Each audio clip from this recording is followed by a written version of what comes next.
এই সাধুর সঙ্গ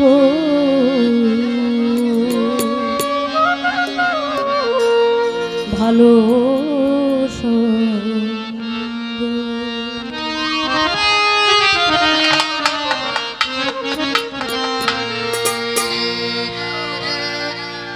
এই সঙ্গ আমার হইল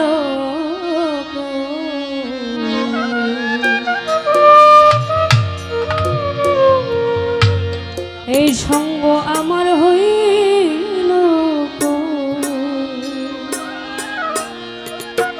এই যে সাধুর সঙ্গ ভালো সঙ্গ। এই গানটা এখানে সাধুগুর বৈষ্ণব যারা আছেন, আমার বাউল গান প্রেমিক যারা, তাদের জন্য একটু নীরবতা দিয়ে ধৈর্য সহকারে শুনবেন। সাধুর সঙ্গ হলে পরে, সাধুর সঙ্গ হলে পরে জন্ম থেকে উদ্ধার হই, জন্ম থেকে উদ্ধার হই। সাধুর সঙ্গ ভালো সঙ্গ, সঙ্গ আমার হইল কই, সাধুর সঙ্গ ভালো সঙ্গ। এই সাধুর সঙ্গ হলে পরে, সাধুর সঙ্গ হলে পরে জন্ম থেকে উদ্ধার হই, জন্ম থেকে উদ্ধার হই। সাধুর সঙ্গ ভালো সঙ্গ, সঙ্গ আমার হইল কই, সাধুর সঙ্গ ভালো সঙ্গ।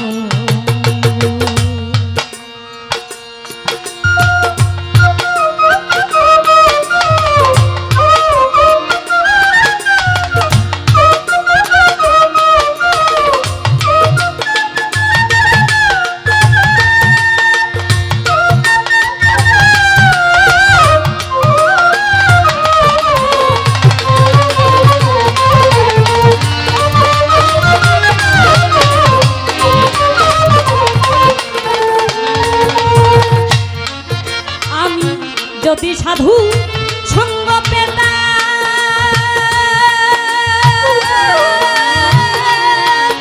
আমি সাধুর সঙ্গে চলে যেতাম।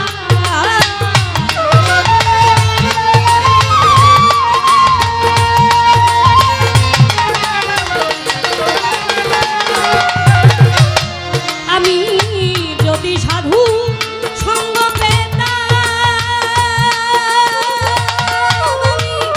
সাধুর সঙ্গে চলে যেতাম, আমি সাধুর রঙে রং মিশাইতাম, সাধুর রঙে রং মিশাইতাম। সে রং আমার হইল, সে রং আমার হইল। সাধুর সঙ্গ ভালো সঙ্গ, সঙ্গ আমার হইল কই, সাধুর সঙ্গ ভালো সঙ্গ।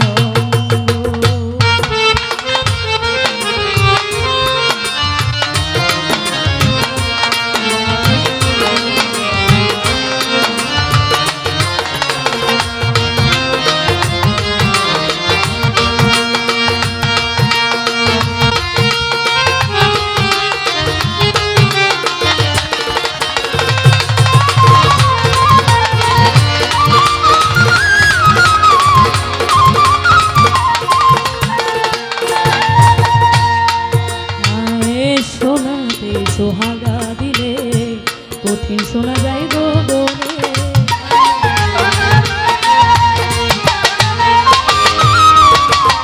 শোনাতে সোহাগা দিলে কঠিন শোনা যায় গো বলে। সাধুর বাক্যে পাষাণ বলে, সাধুর বাক্যে পাষাণ বলে। মন পাষাণটা করলো কই আমার, মন পাষাণটা করলো কই।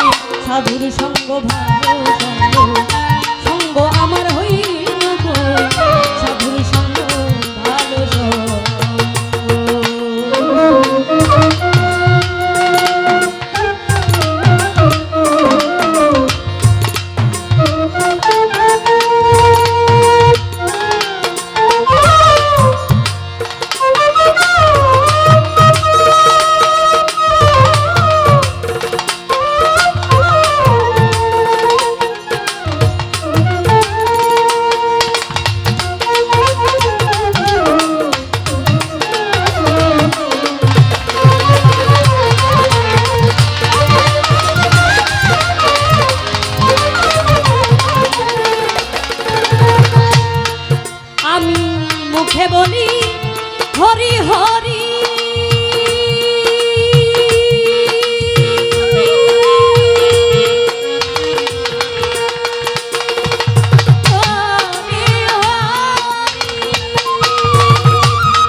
বেলা জপ হরি নামের মালা। আমি মুখে বলি হরি হরি, অন্তরেতে জুয়া চুরি, দেখলে পরে পর নারী সেই পানেতে চেয়ে রই। সাধুর সঙ্গ ভালো সঙ্গ, ওই সঙ্গ আমার হইল কই। সাধুর সঙ্গ পাওয়াটা খুবই ভাগ্যের বিষয়, যেই সঙ্গটা সবাইকে পায় না, সবার কপালে জোটে না। আর আমার মতো অধম যারা, তারা ওই সঙ্গটা পেয়েও ওই সঙ্গ থেকে কোনো রকম কিছু আহরণ করতে পারে না। আসলে বাবা, নিজেকে বড় করে কখনো নিজে বড় হওয়া যায় না। কারণ যে নিজেকে বড় ভাবে তার ভেতরে অহংকার চলে আসে। নিজেকে কি সবসময় ছোট করে নিতে হয়, তাহলে কি নিজে না 10 জন যারে বড় বলে সেই তো বড় হয়, তাই না? এই যে সাধুর সঙ্গ, এই গানটা করার উদ্দেশ্য হচ্ছে আমার এখানে যেহেতু দরবারকে উদ্দেশ্য করে গান, এখানে অনেক তরিকার লোকজন আছে, আসতে তরিকার লোকজন আছে যারা কি এই বাউল গানের মাধ্যমে দু একটি কথা শুনতে পারে। আমার এই গানটি থাকবে একটু আলোচনা, এরপরে আমি কোনো আলোচনা রাখবো না, আপনারা একটু নীরবতা দিবেন। তারপরে বিচ্ছেদ গান আপনারা শুনবেন, আমিও গাইব। এখন এই যে সাধুর সঙ্গ কি বলছে লালন সাইজি, তার প্রত্যেকটা গানে সুন্দরভাবে বলে দিয়ে গেছেন। এই যে বলতেছি, আমি আমার মাওলার প্রেমে ডুবে গেছি, যার ইবাদত আমি 24 ঘন্টা করতেছি। আসলে যে এইসব জারি করে সে কি আসলেই কোনো ইবাদত করে কিনা? লালন বলেছে, তোমার গেল বেলা জপ হরি নামের মালা, আমি নিত্য জপি কাঠের মালা, ওই মন মালাটা জপলাম কই? কাঠের মালা যেটা কি তসবি হাতে নিয়ে জপা হয়, যে নাম আমার আল্লাহর নাম তসবি হাতে নিয়ে জপতেছে কেউ কে। এখনো তো আবার ডিজিটাল যুগ, এখন কি করে মানুষ, ক্যালকুলেটর বের হইছে, ওখানে চাপ দিলেই কি একটা একটা করে কি নাম হিসাব হয় আর কি। তাহলে এখন ডিজিটাল যুগ যেহেতু, এখন আর তসবি তো ভারী লাগে।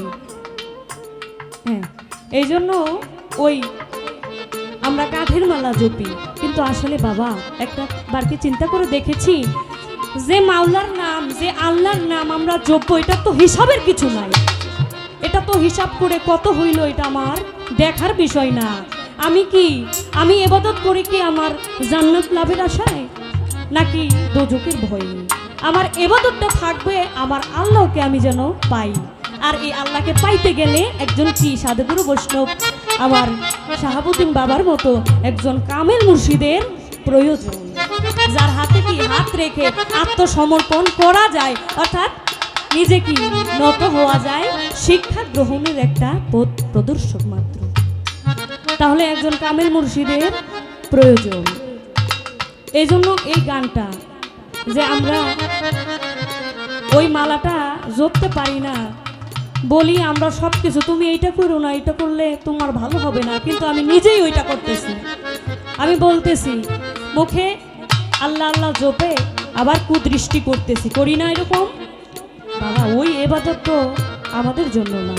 যে ইবাদত করলে শুধু জান্নাত লাভ না, জান্নাত লাভের আশায় যে ইবাদত করে সে কোনোদিন জান্নাত পাবে না। ইবাদত করতে হবে আমার আল্লাহর সন্তুষ্টি লাভের জন্য।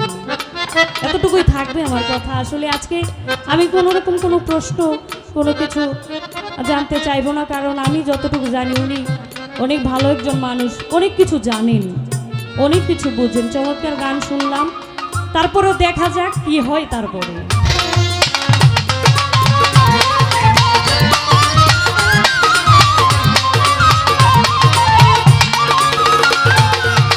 লালন বলে, গেল বেলা তুমি জপ হরি নামের মালা,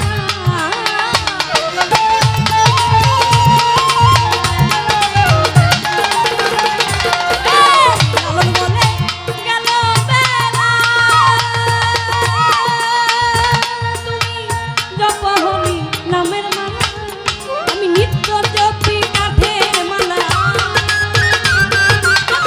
নিত্য জপি কাঠের মালা, মন মালাটা জপলাম কই আমি, মন মালাটা জপলাম কই? সাধুর সঙ্গ ভালো